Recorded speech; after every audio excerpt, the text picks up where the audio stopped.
মহেশতলার রবীন্দ্রনগরে গতকাল যে ঘটনা ঘটেছে, যে ঘটনার জন্য আজকের সকাল থেকে ভারতীয় জনতা পার্টি ও শুভেন্দু অধিকারী মাথায় তুলসী গাছ নিয়ে গোটা কলকাতা ঘুরে বেড়াচ্ছে, সেই ঘটনার একটা মোবাইল ফুটেজ, একটা মোবাইল রেকর্ডেড ফুটেজ আমাদের হাতে এসে পৌঁছেছে। মহেশতলায় আমার বিশেষ কয়েকজন বন্ধু বান্ধব আছে, জানাশোনা কয়েকজন আছে। আমি আজকের সকালে সেখানে গিয়েছিলাম। তাদের মধ্যে একজন সেই ঘটনার শুরুর সময়কার একটা video footage, mobile recording footage আমাকে দিয়েছে। এবং এই ঘটনাটা কেন ঘটেছে, এই ঘটনা বা এই বিবাদের সূত্রপাত কি নিয়ে, তার এক্সক্লুসিভ তথ্য আমি সেখান থেকে জোগাড় করেছি।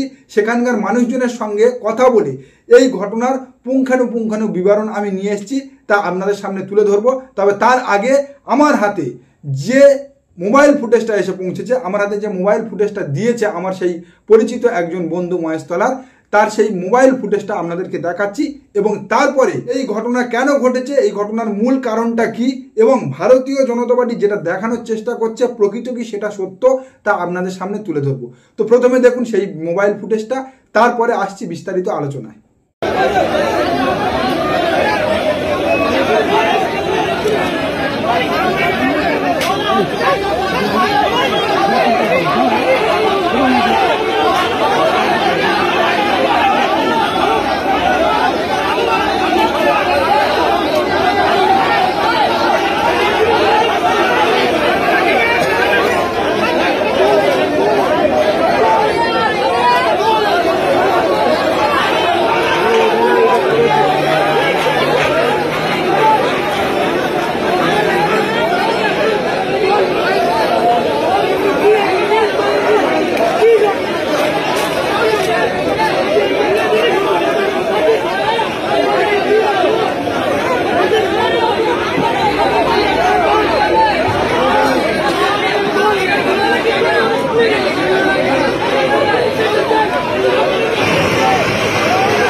এই যে জায়গাটা দেখছেন, এটা মহেশতলার রবীন্দ্রনগরের একটা বাজার, অর্থাৎ মেন রোড লাগোয়া একটা বাজার।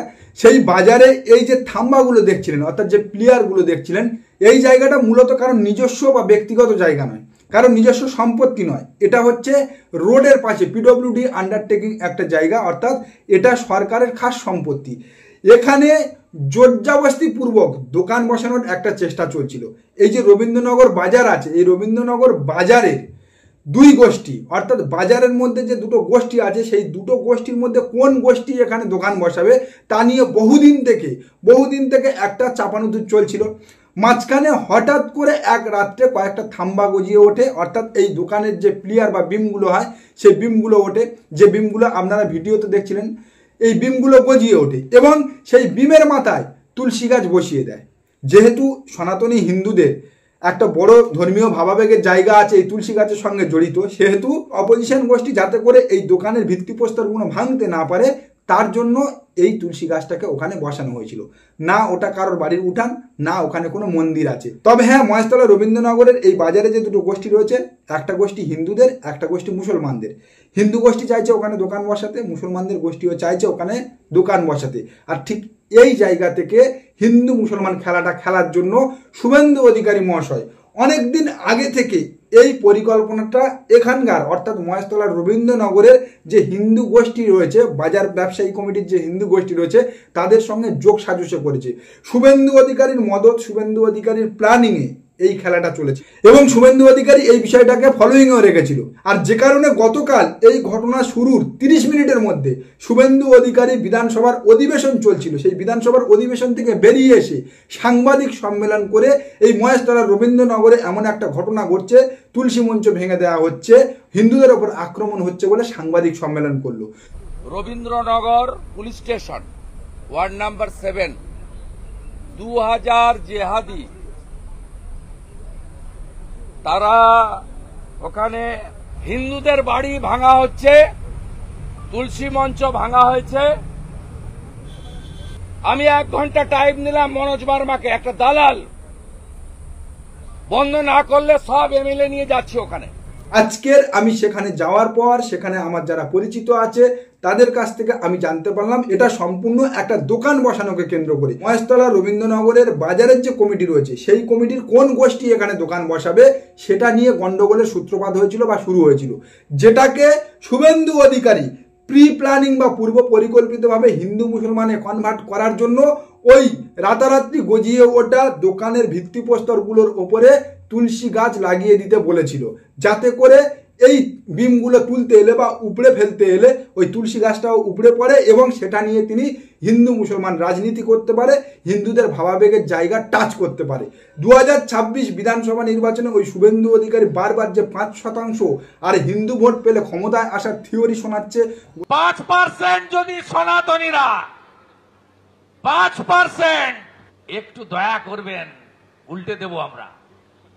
সেই থিওরিটা কার্যকারী করার জন্য পশ্চিমবঙ্গের হিন্দুদেরকে ভুল বুঝিয়ে হিন্দুদের ভোট আদায় করার জন্য একের পর এক জায়গায় ভারতীয় জনতা পার্টি এই সমস্ত হিন্দু মুসলমান দাঙ্গার পূর্ব পরিকল্পনা করে চলেছে। সে আমরা বেলডাঙ্গার সময়ে দেখেছি, পরবর্তী সময় ধরা পড়ে গিয়েছিল। ওই যে বেলডাঙ্গার কার্তিক পুজোর সময় যে ইলেকট্রিক লাইটিং বোর্ড, সেই ইলেকট্রিক লাইটিং বোর্ডের লেখা কে চেঞ্জ করেছিল, ধরা পড়ে গিয়েছিল।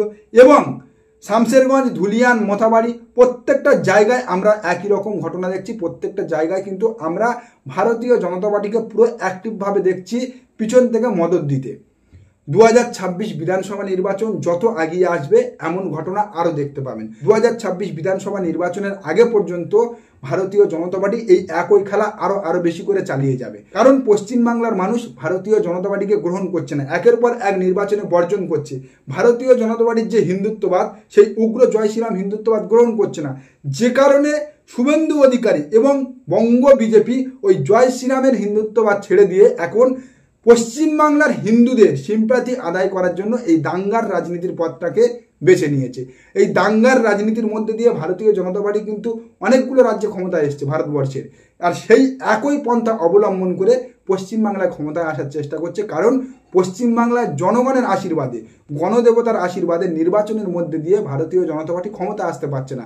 প্রত্যেকটা নির্বাচনে পশ্চিমবাংলায় থেকে ভারতীয় জনতা পার্টির ভোট শেয়ার কমছে, ভারতীয় জনতা পার্টির আসন কমছে, পশ্চিমবাংলার মানুষ ভারতীয় জনতা পার্টিকে বর্জন করছে। সেই জায়গা থেকে ভারতীয় জনতা পার্টি তাদের সব থেকে বড় মোক্ষম অস্ত্র, যে অস্ত্র দিয়ে তারা গুজরাটের মতো জায়গায় ক্ষমতায় এসেছে, সেই দাঙ্গার অস্ত্রটা ব্যবহার করছে। আর যে কারণে এই সামান্য একটা পিডব্লিউডির সরকারি জায়গা দখল করে দোকান বসানোকে কেন্দ্র করে দুই গোষ্ঠীর মধ্যে যে সংঘর্ষ, সেই সংঘর্ষটাকে ধর্মীয় দাঙ্গার জায়গায় কনভার্ট করছে ভারতীয় জনতা পার্টি এবং শুভেন্দু অধিকারী। সুকৌশলে শুভেন্দু অধিকারী এবং শুভেন্দু অধিকারীর মদতপুষ্ট ব্যবসায়ী কমিটির একটা অংশ আগে থেকে ওই জায়গাটা তুলসী গাছ লাগিয়ে রেখেছিল, তা আপনারা সিসিটিভি ফুটেজে আগে দেখেছেন। এবং সেই জায়গাটাকে ব্যবহার করে সেই তুলসী গাছটাকে কেবলমাত্র হাত দিয়েছে, যখন হাত দিতে গেছে তখন পুলিশ সঙ্গে সঙ্গে তাকে সরিয়ে দিয়েছে এবং তাকে ওখান থেকে গ্রেপ্তারও করেছে।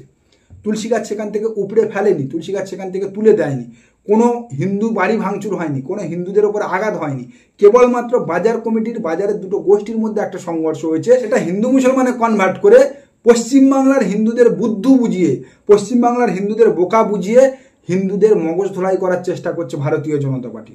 হ্যাঁ, অবশ্যই সেই ঘটনাকে কেন্দ্র করে পরবর্তী সময় উত্তেজনা ছড়িয়েছে, সংঘর্ষ হয়েছে, পুলিশ আক্রান্ত হয়েছে, 40 জনকে সেখান থেকে পুলিশ অ্যারেস্ট করেছে। কিন্তু এই ঘটনাটা কেবলমাত্র একটা দোকান বা দুটো গোষ্ঠীর মধ্যে দাঙ্গা, কোনো হিন্দু মুসলমানের উপর আক্রমণ করেনি, কোনো মুসলমানও হিন্দুর উপর আক্রমণ করেনি, কেবলমাত্র দুটো গোষ্ঠীর মধ্যে দাঙ্গা হয়েছে, কেবলমাত্র দুটো গোষ্ঠীর মধ্যে দ্বন্দ্ব হয়েছে। আর প্রসঙ্গত বলে রাখা ভালো, আজকের এত বড় বড় কথা বলছে শুভেন্দু অধিকারী ও ভারতীয় জনতা পার্টি, গতকাল এই মহেশতলা রবীন্দ্রনগরের ঠিক কাছেই মেটিয়াবুরুজ থেকে 3টে বাইক ও 5 জনকে গ্রেপ্তার করেছে পুলিশ। কি নিয়ে? বিস্ফোরক নিয়ে।